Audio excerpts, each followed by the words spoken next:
El herreño, el hombre que habla bonito, el conciliador, la persona que lucha como gato panza arriba por la agricultura, la pesca y la soberanía alimentaria, y la persona a la que se le echó en falta durante ahora 5, los 4 años anteriores. Y todo esto tiene mucho sentido, y es que Narváez Quintero se caracteriza por ser, como cualquier herreño, un hombre noble, dialogante, pero muy comprometido. A la gente que ha nacido en islas pequeñas, en islas chiquitas, en la que se paga esa doble insularidad, que saben perfectamente lo que cuesta todo el doble y el triple, son conocedores de esa realidad, y esa realidad les hace todavía aún más luchadores y más impertinentes en el caso de que fuera necesario actuar de forma impertinente. Narváez, reconozco que esta entrevista que te hago se la hago a alguien al que respeto muchísimo, de verdad, pero creo que mi respeto y mi cariño y el de muchos espectadores te lo has ganado a base de trabajo y de ser un hombre leal. Así que bienvenido a tu casa, bienvenido a Mírame. Te hemos echado mucho en falta, sobre todo en Mírame Televisión, en unos años en los que teníamos que hablar de agricultura, pesca y alimentación, y era un follón, porque hubo 4 años que, madre mía, qué disparate. Menos mal que ya no está ni por aquí, ni se le escucha al Tito Berni. Pero lo importante es saber cómo estás tú. Pues nada, primero agradecerte a ti y a Mírame Televisión y a ti, Ardiles, primero por tus palabras, evidentemente, y porque siempre, y tengo que decirlo, siempre he tenido una voz aquí, siempre he tenido un posible altavoz para hablar del sector primario. Y como tú dices, bueno, un sector primario que desgraciadamente yo he sido muy crítico estos últimos 4 años atrás. Creo que ha hecho falta muchas cosas que no se han hecho, y que bueno, hay que, yo creo que afortunadamente o no, pero bueno, el compromiso que tenía con el sector primario y con Fernando Clavijo como presidente del Gobierno de Canarias me ha hecho volver al sector primario a ser el consejero, intentar por un lado pues paliar algunas deficiencias que hemos tenido estos últimos años, y por otro mirar para el futuro en el sector.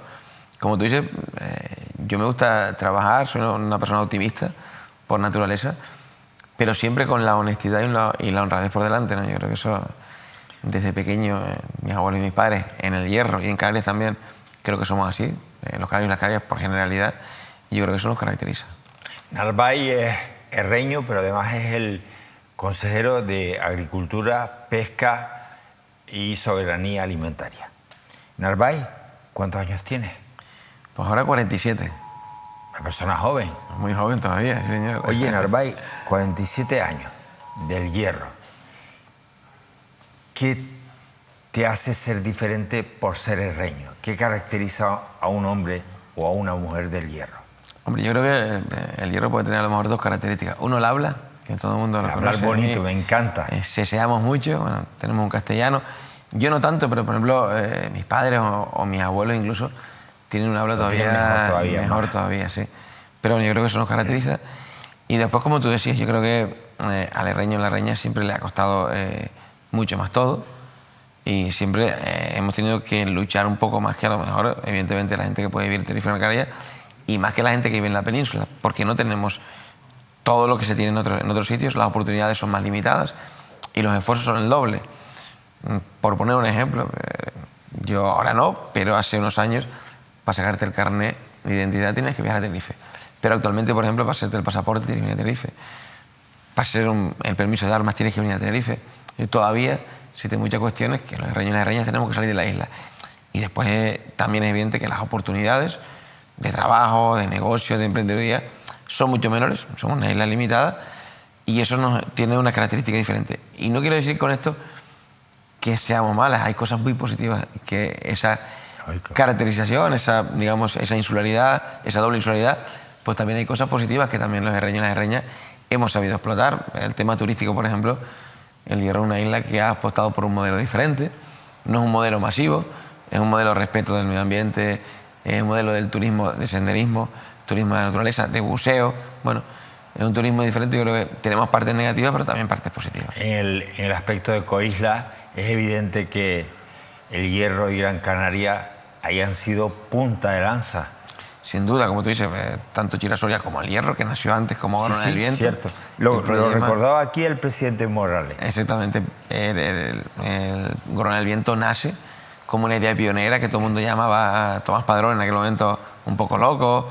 Que no tenía, y hoy en día el mundo ha felicitado a Isla del Hierro por ese proyecto de energías renovables que hemos conseguido ya más de 66 días ser 100% sostenible. Es decir, toda la energía del hierro durante 66 días seguidos fue generada por energías alternativas, ¿no? Bueno, yo creo que eso también ha puesto la Isla del Hierro, también la serie Hierro, un poco, mucho, también lo ha puesto en una dimensión diferente a la que teníamos hace muchos años. Oye, y el volcán. Bueno, el volcán submarino.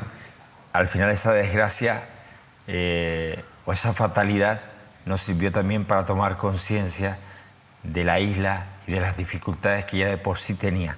Oye, acabas de nombrar al que fuera presidente de la Tomás isla. Padrón, sí. Tomás Padrón. Para mí un hombre brillante, un canario de pro. ¿Qué te enseñó a ti Tomás Padrón? ¿Qué te enseñó a ti ese reño?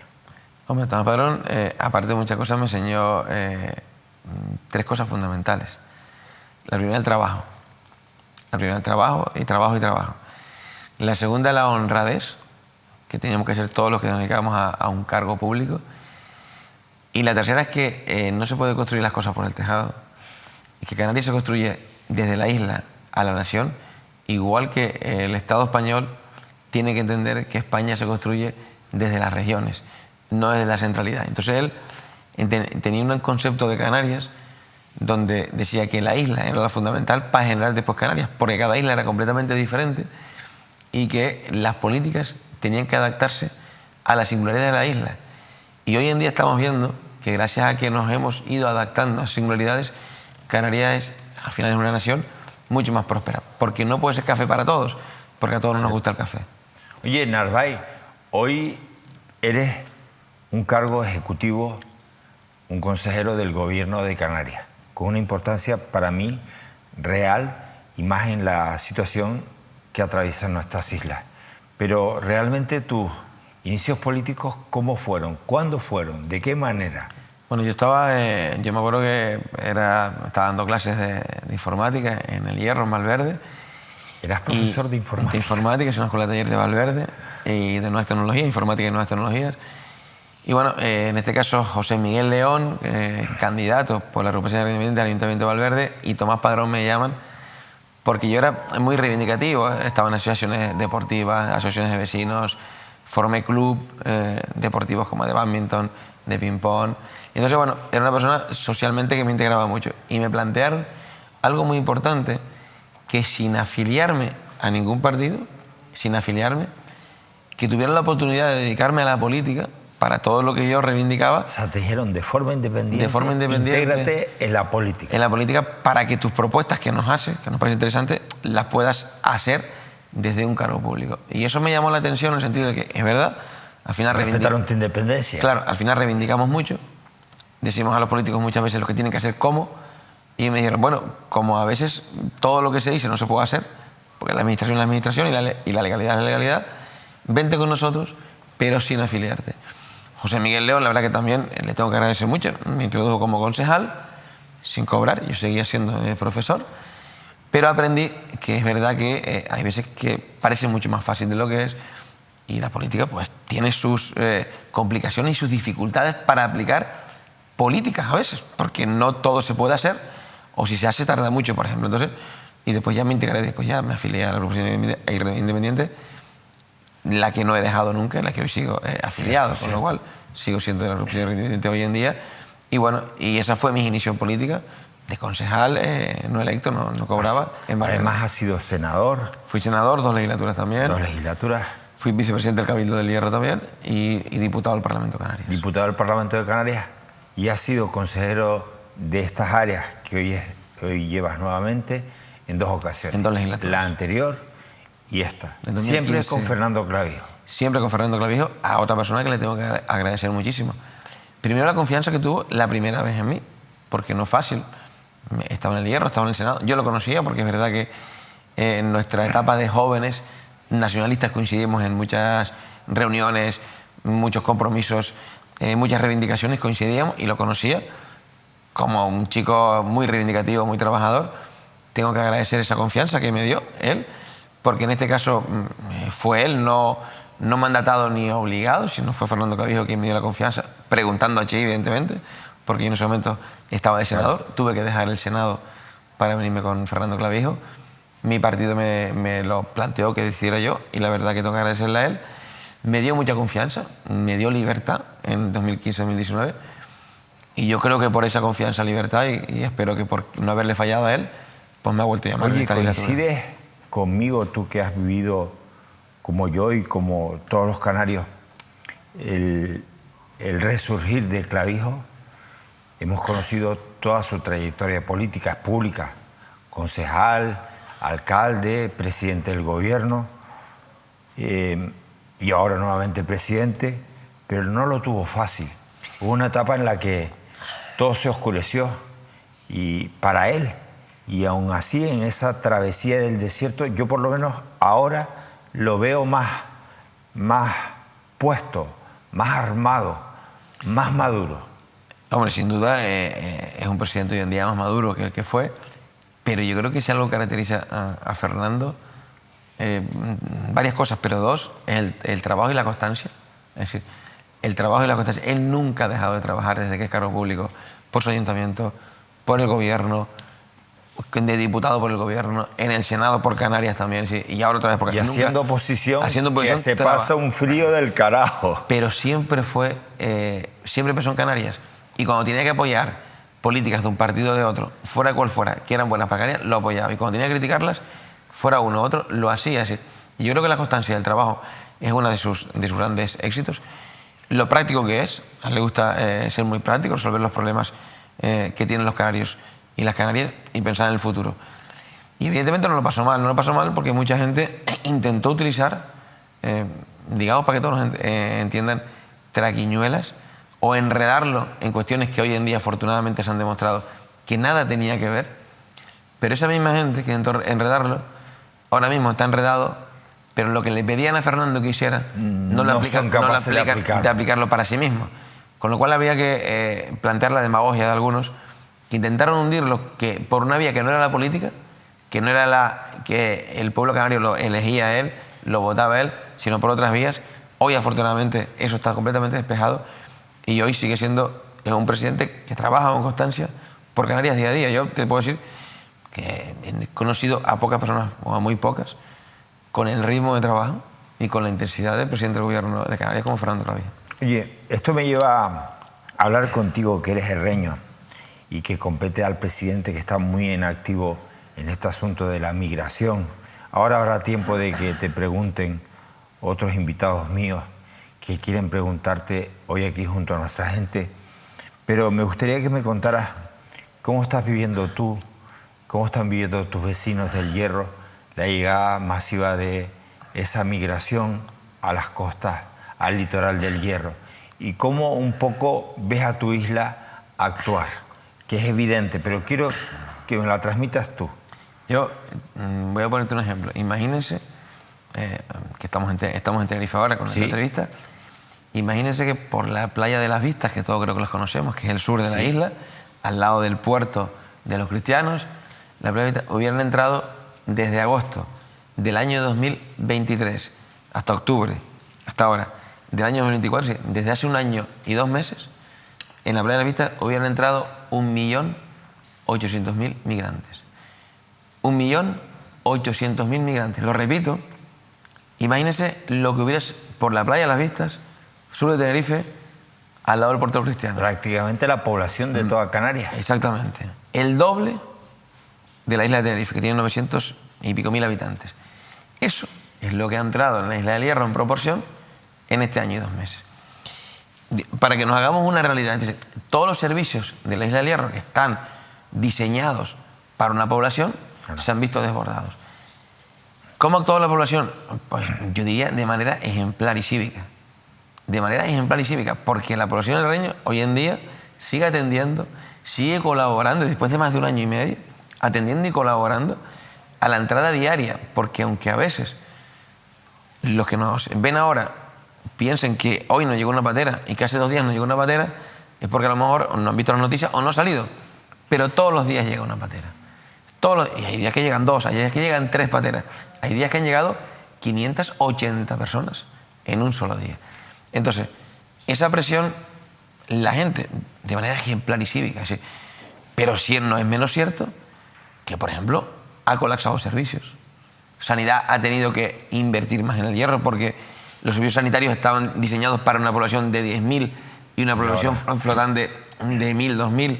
Y claro, esas emergencias, por ejemplo, un día llevaron 9 de urgencia, sí, 9 personas que tuvieron que ser tratadas de urgencia, cuando en el hierro hay solo 4 ambulancias para traslado, una medicalizada, una sanitarizada y 2 normales.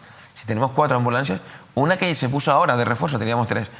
Entonces, esa ambulancia tienen que ir del Hospital de Valverde a la Restinga, recoger 3, llevarlo al Hospital de Valverde, cargan en urgencias de Valverde, que está acostumbrado a tener unas urgencias de 3, 4 personas, como mucho, en el mismo momento.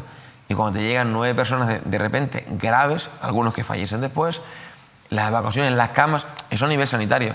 Al nivel de transporte, pues cuando te llegan en un día 580 personas que hay que transportar, bueno, tenemos unas guaguas en el hierro para el transporte regular, pero no están habituadas para... Entonces, todos esos servicios, más en un momento determinado que tuvo que utilizarse polideportivos, porque no habían donde dejarlos, la residencia de estudiantes, donde todavía están, en algunas aulas de naturaleza donde recibíamos equipos de fútbol, por ejemplo, o personas que iban a hacer senderismo, no se puede hacer. Es decir, que hay servicios del hierro que evidentemente han mermado. Y la población del hierro sigue admitiéndolo, pero es evidente que hay que buscar una solución. Esto no puede ser sine die en el tiempo. Y ahora te pregunto, Narváez, siendo reño y siendo gobierno, te lo digo porque aquí hablamos mucho, mírame, de este asunto, ¿por qué no se encuentra una solución? ¿Qué pasa? Porque lo has dicho claro, no, nítido, transparente. ¿Qué pasa? Es que desgraciadamente la solución no puede ser ni del hierro ni del gobierno de Canarias. La solución tiene que venir del gobierno de España y de Europa, que es quien tiene la competencia. Y no hay una solución porque no quieran, es que no se puede, no hay otra explicación. Ya no valen las guerras políticas entre unos y otros, ya no vale que yo me levanto, que yo me siento, eso no vale. El problema es que no llevamos 1 mes ni 2 meses, llevamos casi 2 años. Casi 2 años y medio con un problema migratorio en el hierro fuerte, porque en Canarias hay que recordar Arguineguín. Hay que recordar la legislatura pasada, Arguineguín, 3.500 migrantes en un muelle, hacinados ahí. Sí. Hay que recordar lo que decían los que gobernaban en ese momento, que eso era normal, y lo que dicen ahora, que evidentemente se ha mejorado mucho la atención al migrante, muchísimo. Pero es algo que ya lleva mucho tiempo y por unas cosas y por otras no se ha arreglado, con lo cual no quieren arreglarlo. Le deben más de 160 millones al gobierno de Canarias de gastos que hemos tenido que sacar de otras consejerías para atender a personas, niños y niñas, para atenderlos. O sea, el gobierno de España le debe a Canarias ¿cuánto? Más de 168 millones de euros de los recursos que el gobierno de Canarias se ha gastado. A ver, no solamente quien tiene la responsabilidad directa de echarnos una mano, porque nosotros tenemos que atenderlos, es nuestra obligación, no nos ayuda, sino que las perras no llegan. No han llegado, a día de hoy no han llegado. El presidente del gobierno ha estado 2 semanas seguidas en Madrid, hay un compromiso de unas partidas económicas, pero hay un compromiso. Pero a día de hoy, estamos a final de octubre, no ha llegado el dinero. El año pasado no llegó el dinero que se gastó el gobierno de Canarias para atender a los migrantes. Tuvo que sufragarlo la comunidad autónoma con fondos propios. Y este año, hasta ahora, lo ha tenido que sufragar la comunidad autónoma. Pero, y por ejemplo, alguien que tú conoces, porque además fue presidente del gobierno y está en todo este mejunje de las negociaciones, Ángel Víctor Torres, que además es canario y lo sufrió, ¿qué dice? Que no le puede trasladar al presidente, oye, compadre, que es que esto es crítico, mi gente lo está pasando jodido. Yo me imagino que el expresidente Ángel Víctor Torres y ahora ministro se lo trasladará, pero aquí no vale lo que se dice, aquí lo que vale son los hechos. Y los hechos es que en la actualidad el gobierno de España se ha desentendido de la inmigración, del problema de la inmigración, que no tiene Canarias, este problema lo tiene Europa, porque somos Europa. Y esto es una ruta europea de inmigración, no vienen a quedarse en el hierro. no vienen a quedarse en Lanzarote, vienen a Europa a buscar un mundo mejor, evidentemente porque están huyendo del hambre, de la guerra, de muchas cuestiones que los canarios también emigramos a Venezuela y a Cuba y a Argentina antes. Pero es un problema europeo, no es un problema del Hierro ni de Canarias, es un problema de Europa y de España. Y ni uno ni otro lo han atendido. Narváez, te decía antes que teníamos preguntas de gente, de colectivos, de periodistas, y va la primera que viene de dos. Por un lado, un representante importante de Asaga, que tú conoces, Teo Hernando, y por otro lado, de Nito, un agricultor. Ahí los tiene. Bueno, desde Asaga estamos especialmente preocupados por la falta de relevo generacional que tiene el campo canario y le queríamos preguntar al señor consejero qué medidas están tomando a medio y largo plazo para hacer que el sector sea un sector más atractivo y sobre todo más rentable. Si tienen pensado, dentro de Crecer Juntos, el programa que están realizando, algún tipo de incentivo a empresas que consuman más producto local, que aumenten la demanda y que hagan que la producción local incremente y que no siga disminuyendo. Muchas gracias. Soy Nito y me gustaría preguntarle a Narváez Quintero, consejero de Agricultura del Gobierno de Canarias, que qué opina él sobre el nulo relevo generacional que estamos teniendo en el sector y si tienen algún plan para ayudar a los jóvenes a que se incorporen al sector primario. Seguimos.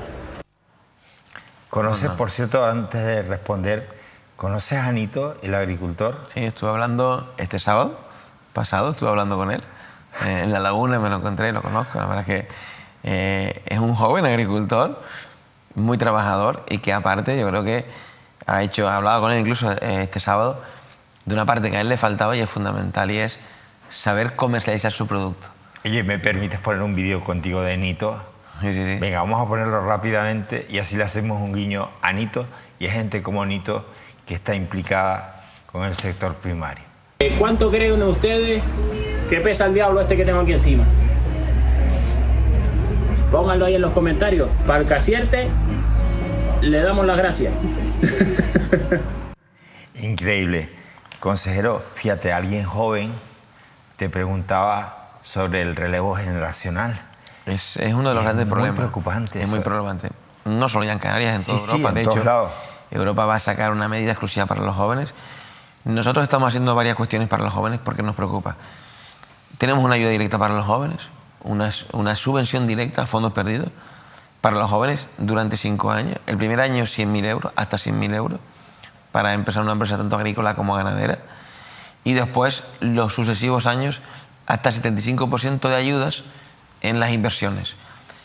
Hacemos un seguimiento y le ayudamos a hacer un plan empresarial. Porque es verdad que hay muchas veces que los jóvenes tienen ganas y les falta el plan empresarial. Porque yo tengo ganas de vender papaya en un municipio y dice, pero es que a lo mejor aquí no es bueno plantar papaya, a lo mejor aquí es bueno plantar aguacate, ¿no?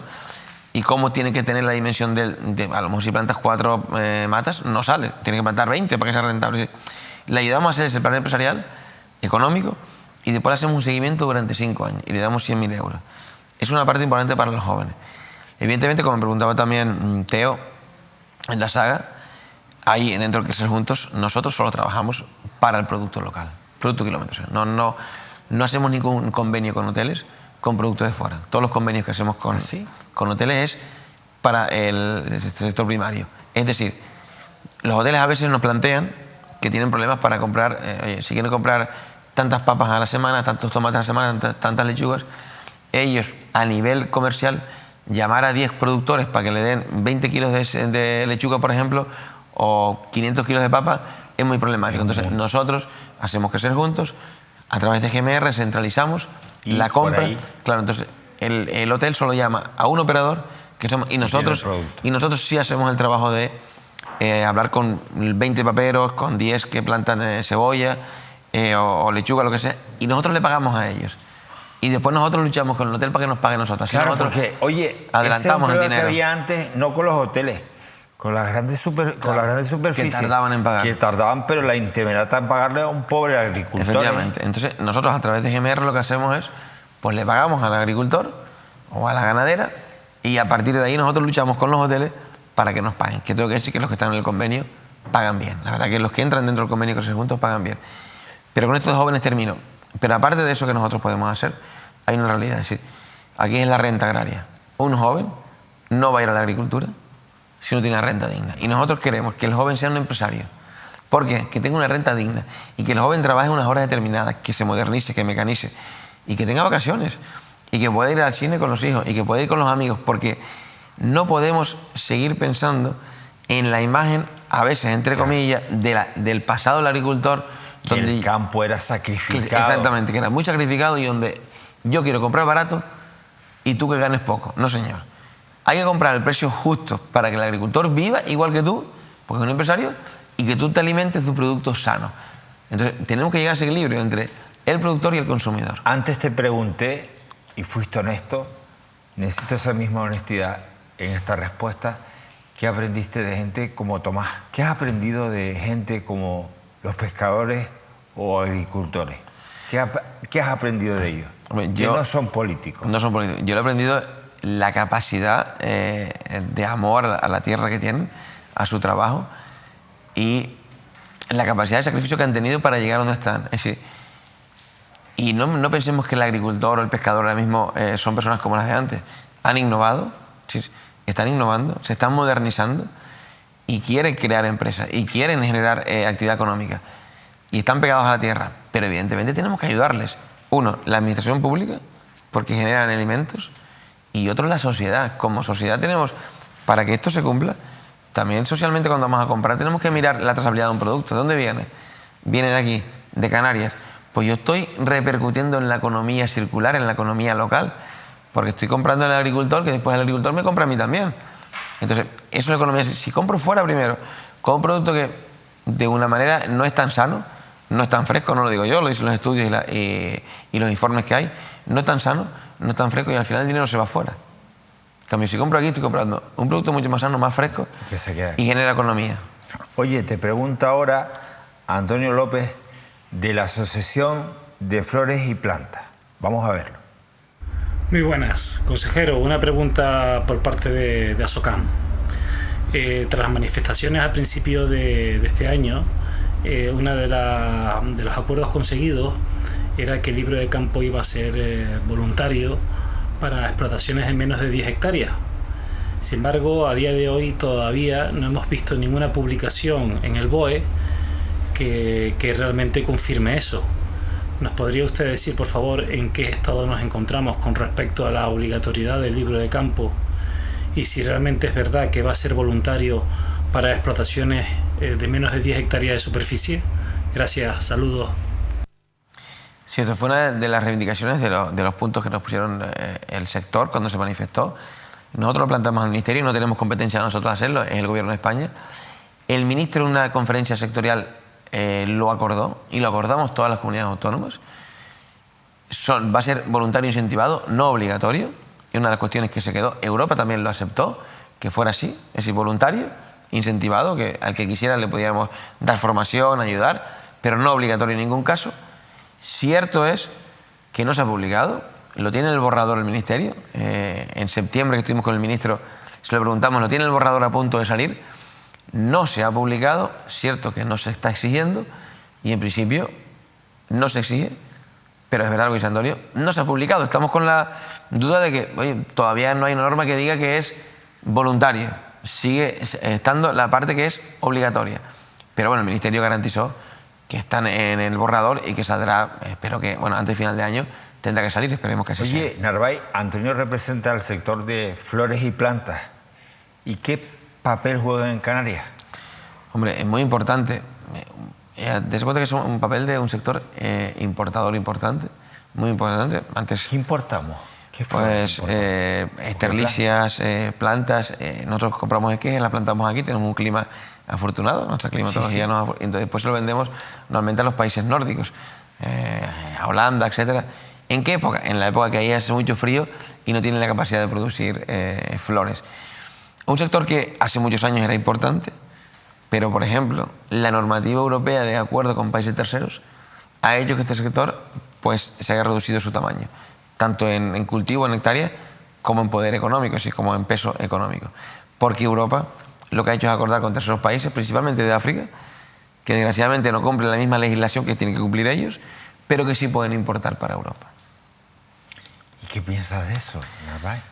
Hombre, eso no tiene sentido ninguno. Eso es una hipocresía de Europa que llamamos nosotros. Es la hipocresía de quien dice que del campo a la mesa apuesta por menos residuos, menos huella de carbono, pero después es capaz de acordar con un país que está a 5.000 kilómetros para que exportemos productos. Entonces, claro, no tiene ningún sentido ni ninguna explicación. Lo hemos reivindicado. Europa no lo hace, no lo cumple. Esperemos que en este nuevo mandato europeo, y con Úrsula, que ha dicho que es de sus 10 hojas de ruta que tiene, de su decálogo de compromisos para esta legislatura, uno de ellos es la política agraria. Esperemos que la modifique. Si hay alguien que sabe de agricultura, pesca, alimentación, de flores y plantas y de ganadería, por supuesto, es nuestro amigo Lucio Hernández. Y Lucio, palmero él, te pregunta. Muy buenas noches, consejero. Como usted bien sabe, hay varios temas que lastran el desarrollo del sector primario canario. Sin duda, uno de los temas más importantes es la sequía.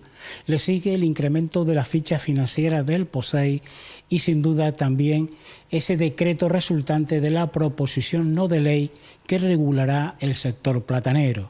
Sin embargo, hay algo muy importante que llevamos esperando desde el 2017 y son las directrices de ordenación del suelo agrario.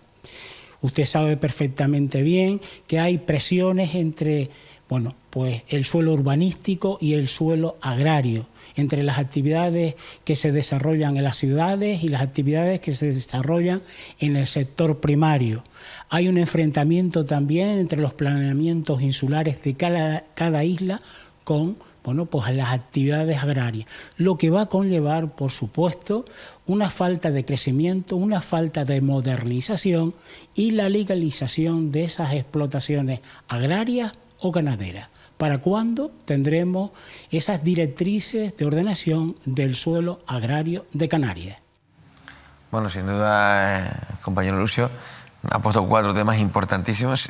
Conoce muy bien el sector, conoce la agricultura, pero como ha dicho, el último, que es menos conocido o menos reivindicativo muchas veces, es importante o capital. Hay 2 cosas, las 2 que se llaman directrices de ordenación del suelo agrario de Canarias y la regulación, el reglamento que regula ese uso. Lo empecé en el año, te voy a decir, en el año 2017, en agosto de 2017, mandaté, después de la ley del suelo, mandaté que se empezaran a hacer las directrices del suelo agrario. Desgraciadamente, cuando he vuelto a la consejería, ahí estaban todavía, no se han sacado. Entonces, el reglamento está en su fase final. ¿En el 2016 lo lanzamos? En el 17 lo lanzamos. En agosto. ¿Se pararon 4 años? Casi 4 años parados, sí, señor. Y ahora hemos vuelto a reactivarlo. Las directrices las sacaremos, espero aprobarlas, final del 25, pero el reglamento, que es el documento anterior, espero en el primer trimestre del 2025, si dentro de 4 o 5 meses tenerlas, porque eso lo que va a regularizar en toda Canarias es lo que Lucio decía, porque es verdad que hay muchos conflictos, planes generales, planes insulares, legislación urbanística, suelo rústico agrario, suelo rústico, suelo de protección ambiental, hay mucha legislación que entrelaza, y en el suelo rústico agrario, de protección agraria, se mezclan muchas normativas. Y ese reglamento de usos lo que hace es unificar con una norma superior para que todos los ayuntamientos tengamos claro dónde se puede generar una protección agraria y ganadera, de qué y qué cantidad.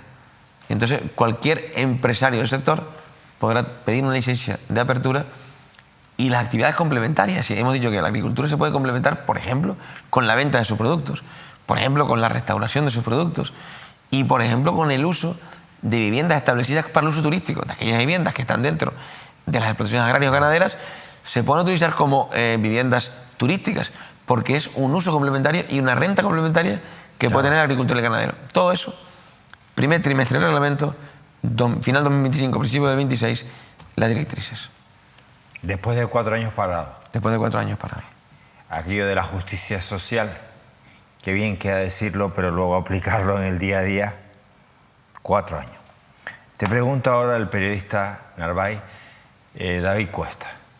Muy buenas noches, señor Quintero. Me gustaría saber si de usted hubiera dependido, hubiera destituido al exdirector general de Agricultura del Gobierno de Canarias, al señor Javier González Taño. Si hubiera dependido exclusivamente de usted, ¿usted hubiera tomado esa decisión? Y de no ser así, me gustaría saber quién fue la persona que descolgó el teléfono y le llamó a usted para destituir al consejero de Agricultura. ¿Quién fue? ¿Quién fue esa persona? ¿Fue alguien del Gobierno de Canarias? ¿Fue alguien de fuera del Gobierno de Canarias? ¿Quién fue la persona que le llamó a usted para destituir a Javier González Taño? Y por último, ¿está usted de acuerdo con las declaraciones de la consejera Nieves Lady Barreto, que ha señalado que González Taño era una persona cómoda para las organizaciones agrarias? ¿Usted no quiere directores generales que estén en sintonía con las organizaciones agrarias? ¿Y qué busca el Gobierno de Canarias? Un director general que no esté en sintonía con las organizaciones agrarias, pero que esté en sintonía con Asprocan. Bueno, me gustaría conocer su respuesta a estas preguntas. Muchas gracias.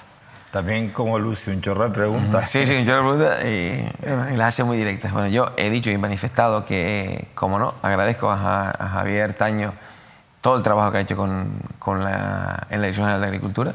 Creo que ha hecho un buen trabajo, creo que ha hecho un muy buen trabajo y que, bueno, evidentemente, como todos sabemos, en los gobiernos hay nombramientos de instituciones y eso ha sido en el pasado y será ahora. Puedo estar más o menos de acuerdo, pero el nuevo director sigue las instrucciones de la Consejería y del Gobierno de Canarias, como no, pues otra manera. Si no hay un cambio de rumbo en la Dirección General, no va a haber un cambio de rumbo en la Dirección General y, sin duda, también la otra pregunta, nosotros tenemos que estar en sintonía con las organizaciones agrarias porque es nuestra razón de ser, con el sector y con las sectoriales. Y tenemos que estar en sintonía con ASAGA, con COA, con PALCA, con UPA.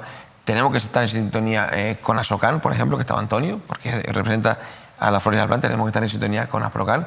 Tenemos que estar en sintonía con las de Ecológico, por ejemplo, la Asociación de Ecológico de Canarias, con la de Tropicales de Canarias. Bueno, es parte, si tenemos que entendernos. No podemos ser un gobierno que esté a espaldas del sector. Tenemos que sentarnos con el sector, porque es el sector el que nos reivindica y el que nos puede dar una imagen global de la realidad para tomar una imagen global de Canarias. Porque tampoco podemos hacer caso a una parte del sector chiquitita, pero que no representa a toda Canarias, porque somos gobierno de Canarias, tenemos que hacer caso al sector, sin duda. Te pregunto ahora, Narváez, Óscar Martín. Señor Quintero, muy buenas noches. En estos momentos, ¿qué medidas reales y efectivas está tomando su departamento para tratar de revertir la dura y complicada situación que está sufriendo, que ha venido sufriendo el sector agrícola en la isla de La Palma tras los efectos del volcán? Bueno, nosotros, como saben, tenemos una parte que se hizo en la anterior legislatura, que se hizo un PDR para afrontar el volcán. En esta legislatura se ha creado una viceconsejería de reconstrucción de La Palma, que está en la Consejería de Administraciones Públicas y de Justicia. Y bueno, y nosotros, en este caso, lo que hacemos, el Gobierno de Canarias ha puesto 50 millones todos los años, el Gobierno de España se ha comprometido a poner 100 millones todos los años, 150 millones todos los años para esa compensación de las pérdidas, tanto de las viviendas como de las pérdidas de las explotaciones agrarias y ganaderas que ha tenido La Palma a través del volcán. Nosotros hemos continuado una parte de aquellos que iniciaron en la pasada legislatura el proceso de reconstrucción para que no se quedaran colgados. A partir de ahí, evidentemente, es la viceconsejería la que va a compensar la viceconsejería de reconstrucción y nosotros lo que le damos son los datos que nosotros tenemos, evidentemente, de todas aquellas explotaciones que se han quedado bajo el volcán, que siguen sin producción y les damos los datos y son ellos los que van a compensar para que reconstruyan en un caso y los que no pueden o no quieren, pues no reconstruyen y se lo compense por lo perdido. La última pregunta, consejero, te llega de la mano de Natacha Llarena. Consejero, desde hace un tiempo se pone sobre la mesa la necesidad de evaluar y quizás redefinir el modelo productivo canario, no tanto vinculado al turismo, sino buscar otras fórmulas. Y me gustaría saber qué papel puede jugar el sector primario en estos momentos y también, por supuesto, a medio y largo plazo, sobre todo teniendo en cuenta uno de los factores fundamentales que afecta al sector, que es el relevo generacional. Bueno, creo que ha hecho una pregunta muy interesante.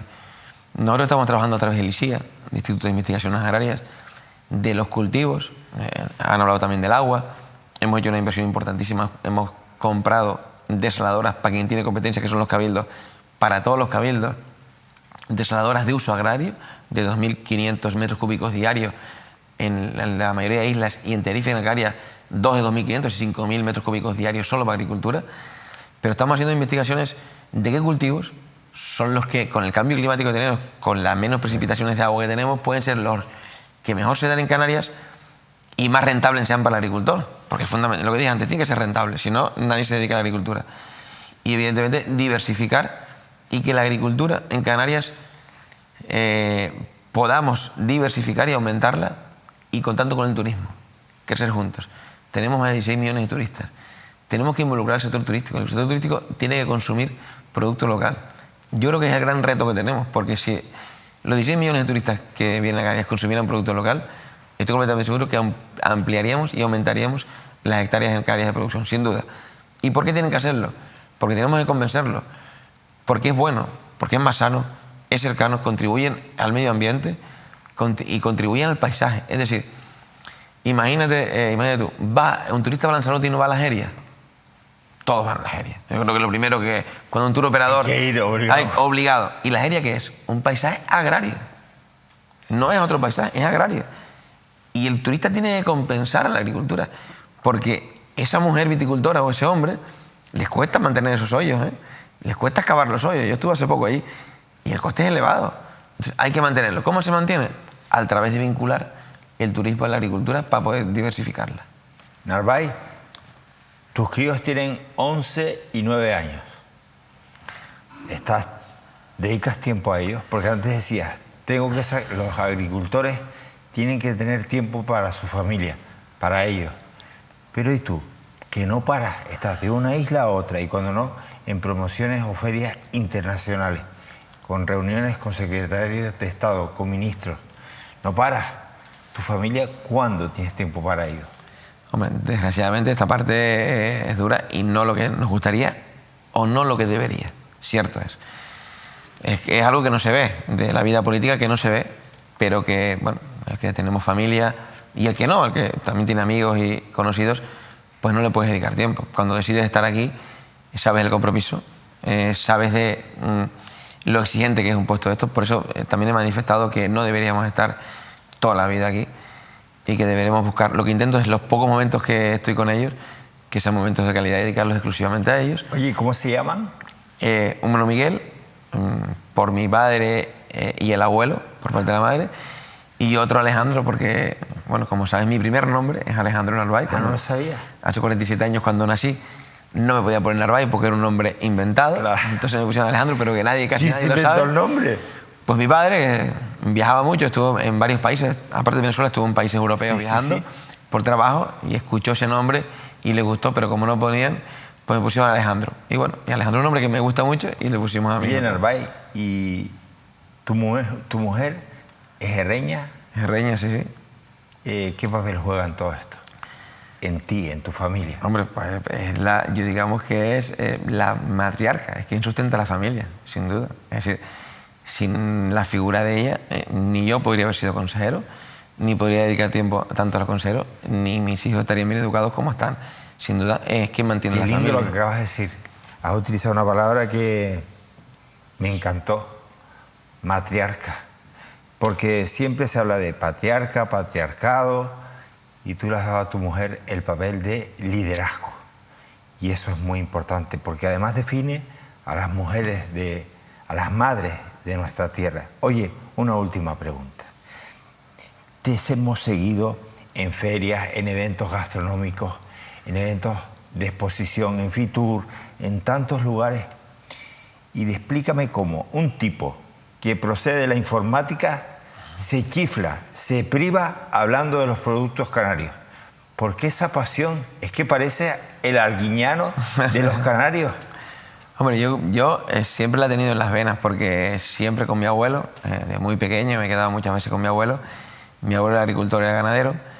Y bueno, en verano, en vez de quedarme en la playa, en el Hierro, que mis padres vivían en Timijiraque porque trabajaban en la costa, me iba a Paisora, el pueblo de mis abuelos, de pequeño, y estaba cultivando papas. De hecho, sigo cavando papas y echando papas.